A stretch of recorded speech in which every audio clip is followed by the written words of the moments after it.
This week we head to Lafayette, Louisiana to cruise the bayou, learn about Acadian history, and visit the birthplace of Tabasco sauce.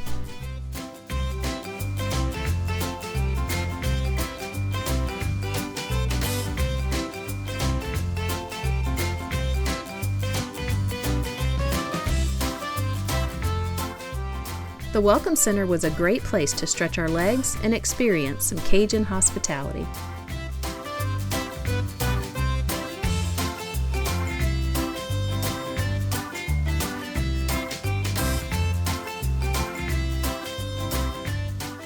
And of course, we were also welcomed with plenty of liquid sunshine.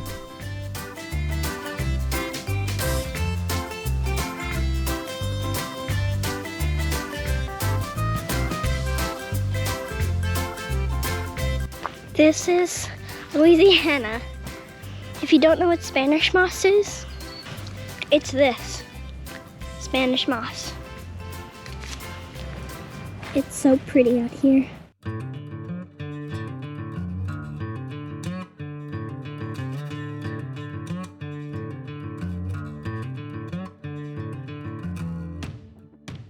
Swamp tours are a fun way to experience the unique wetlands that dominate South Louisiana. I hope we see some gators today. This was the one thing she wanted to do in Louisiana, is see a gator in the wild. Boating on the swamps and bayous has long been a way of life for people here, as a means of hunting, transportation, and even rescue after hurricanes.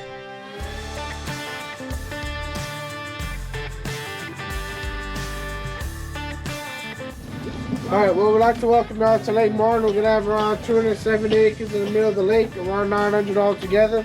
The depth of the lake we're going to be going around is like 1 to 3 feet. Middle of the lake's probably around 4 to 5. If you've ever wondered what the difference is between a swamp and a bayou, it comes down to water movement.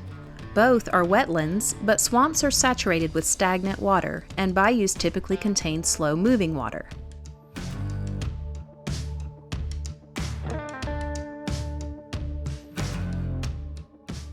Of all the trees that grow in the swamps, the cypress trees are the most distinctive, partly because of their knees that grow above the waterline.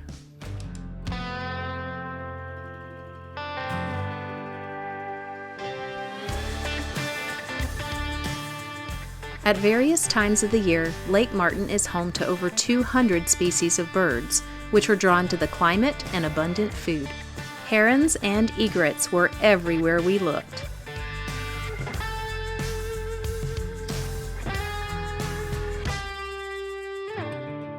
But the real stars of the show were the gators.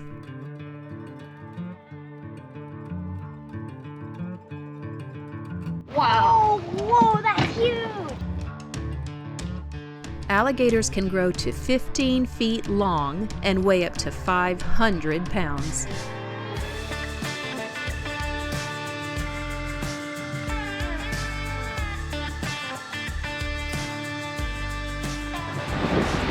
You get the speed up and it gets cold.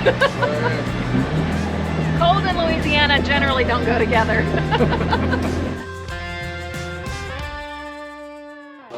You're holding a gator, Kaylee. Oh, I feel him breathe. How does he feel? Weird. Feels weird. You gotta have tags. Awesome. This is the hide right here. He's warm. And you see the tag here? Well, wildlife brought us this permits and they will. Next, we visited Vermilionville, a living history museum that tells the story of the Cajun people who came to Louisiana in the 1700s.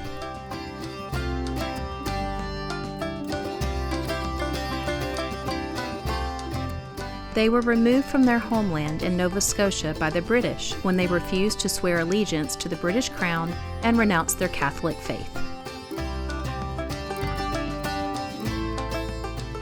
Over time, the French word Acadiens, or in English Acadians, was shortened to Cajun, or Cajun.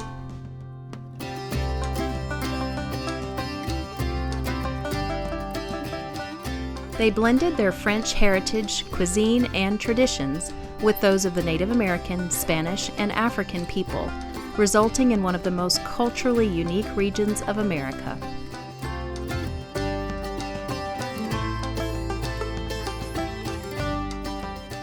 Kaylee was amazed to see how they would have created fabrics by carding, spinning, and weaving cotton.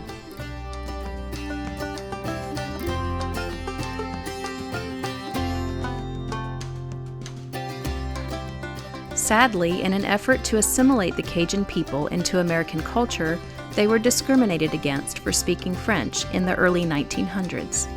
But in recent decades, there has been a revival in their original language and way of life, and this is especially evident in their love for Cajun music.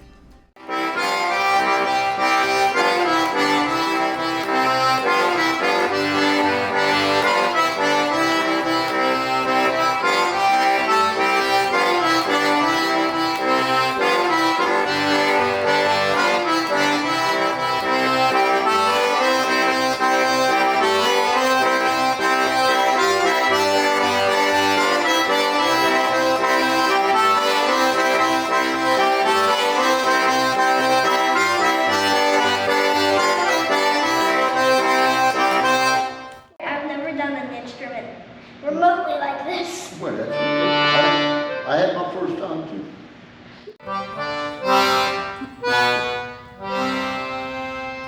Bravo! Local musicians attend jam sessions at Vermilionville every weekend, and you just can't help but tap your feet to the rhythm.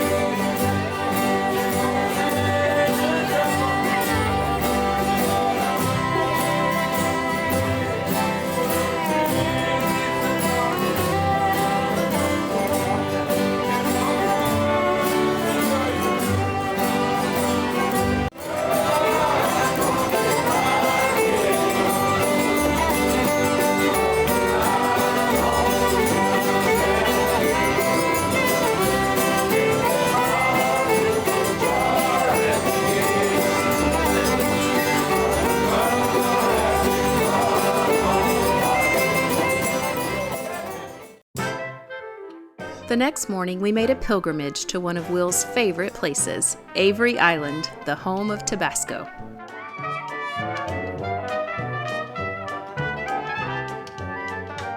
Self-guided tours allow visitors to see how this iconic sauce is made. The process of making Tabasco sauce begins in the pepper fields on Avery Island. Each fall harvest, a McElhenney family member selects only the finest plants for extracting seed stock. Come February, the seeds are planted in the greenhouse where seedlings grow to be about a foot tall by April and are ready to be planted in the fields. By August, these seedlings have become mature pepper plants whose pods turn from green to yellow to orange and finally to a bright red. The ripe red peppers are hand-picked, ground the same day into mash, mixed with a little salt, and placed into white oak barrels, where it will age in our barrel warehouses for up to 3 years. After aging, the mash is inspected by a McElhenney family member. The approved mash is sent to blending, where it is mixed with high-quality vinegar for 2 to 3 weeks. The sauce is then run through a mill to remove the pepper skins and seeds before it heads to bottling. Automated bottling lines fill, cap, label, and seal each bottle before it is placed in a carton, then boxed to be shipped around the globe.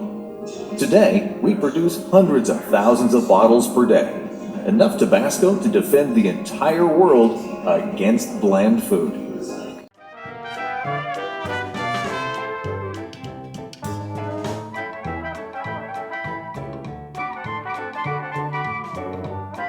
So I was such a big fan of Tabasco sauce whenever I was a teenager that I used to carry one of these little bottles around with me.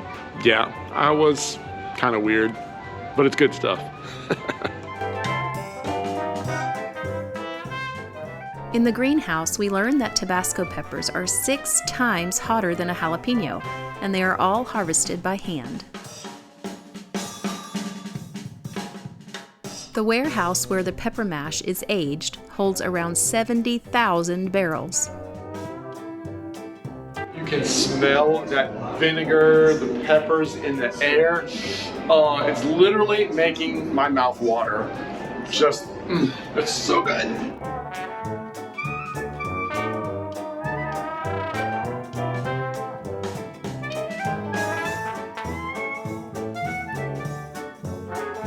I want to take it home with me. I would love to take that home with me too.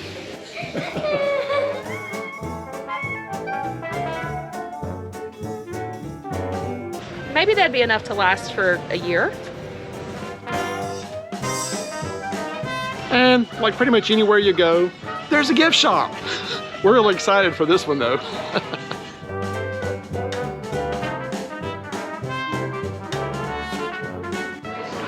I got a new stuffy named Saucy Why did you name him Saucy? because we're at the Tabasco place. So tell me, who sold you Saucy? Honey. Honey, Miss Honey. Now you will remember me. That's right. Oh, look at you. Hi, Saucy.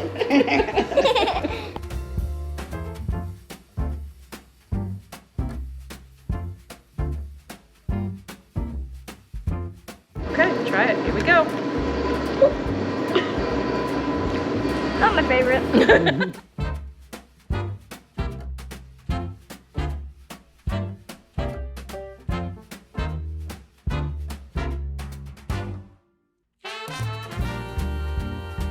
So I've realized that Angela is actually a lot like Tabasco sauce. She's hot, always good, and a little spicy.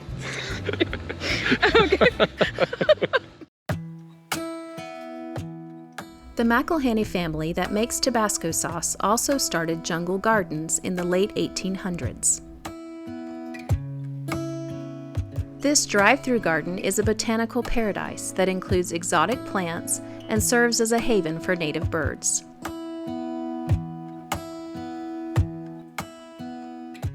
Live oak trees are found throughout the coastal regions of the South and can live for hundreds of years, even withstanding powerful hurricanes. Although most oaks are deciduous, live oaks keep their deep green color year-round and provide habitat for mosses and ferns. These trees have become emblems of the strength and resilience of the South.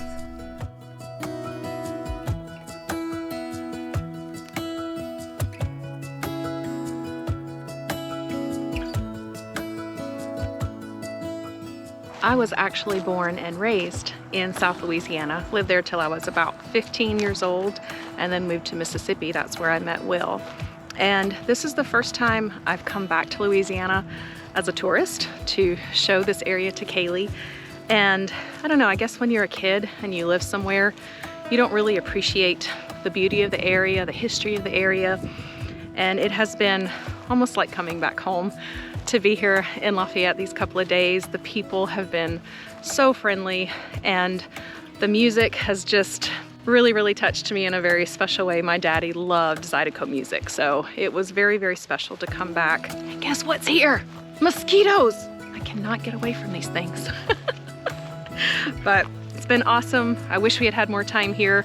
The weather is supposed to be really bad tomorrow, so even if we had planned more time, couldn't have done much. So all the more reason to come back later and explore more of what this beautiful state has to offer. This is the gardens and it's a very beautiful place. And get this, there's more Spanish moss. And you know what makes it really pretty? Is when you have a brand new gator. His name is Saucy and I just got him. Ah, get away, mosquito! He has a Mardi Gras necklace. Doesn't he look cute? Get it right there. Oh, you got it. Good, Mobby. That is why it is a drive-through garden as opposed to a walk-through garden. The state bird of Louisiana. The mosquito. Angela can't get away from mosquitoes. My best friends.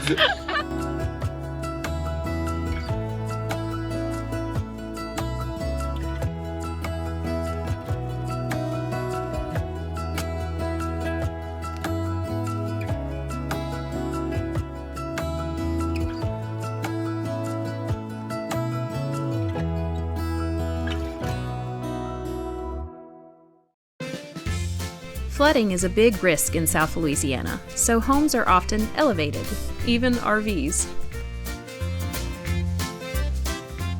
Well, you absolutely cannot come to Louisiana without trying some of the food. Ideally, I would say we would go eat some crawfish, but they're not in season yet. That's still a month or two away. So the next best thing is Boudin, which is a Cajun sausage made of pork and onions and peppers, and they cook all that together with rice. And they stuff that into a casing. And here at Billy's, they actually ball it up and put cheese in the middle of it and deep fry it. So I've never had Boudin balls before, so here's hoping it's good.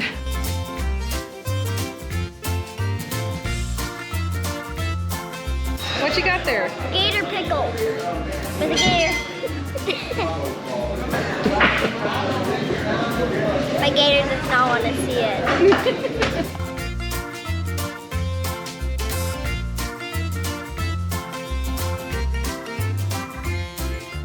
Okay, first time I've ever had Boudin. It's just basically Cajun sausage with rice. So let's give it a try. Wow, that is amazing. The seasoning of it is really good. It has just a little kick, not much. But yeah, the herbs it has in it, that rice gives it a nice texture. Really, really good. Did you think it was good, Kaylee? It was spicy. Well, you know it's gonna be good when the bag is greasy. That's a good sign. All right, these are the pepper jack stuffed Boudin balls. Oh man.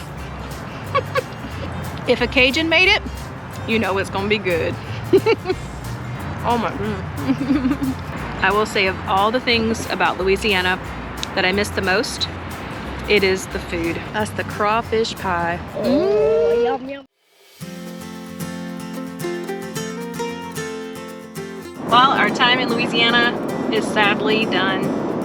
Yeah, we weren't expecting that we would enjoy the area around Lafayette as much as we did, but it was awesome, and there was so much more stuff that we could have done. So I think we're gonna have to come back. I disagree. It was sawsome. The Tabasco sauce factory was one of the highlights, especially for Kaylee. We were surprised how much she enjoyed that. Just the culture in Louisiana is so different. It's so unique, really unlike any other place in the United States. So It's certainly one of the most delicious places in the United States. yeah, our tummies are quite happy right now after all that Boudin. So I think we'll sleep well tonight.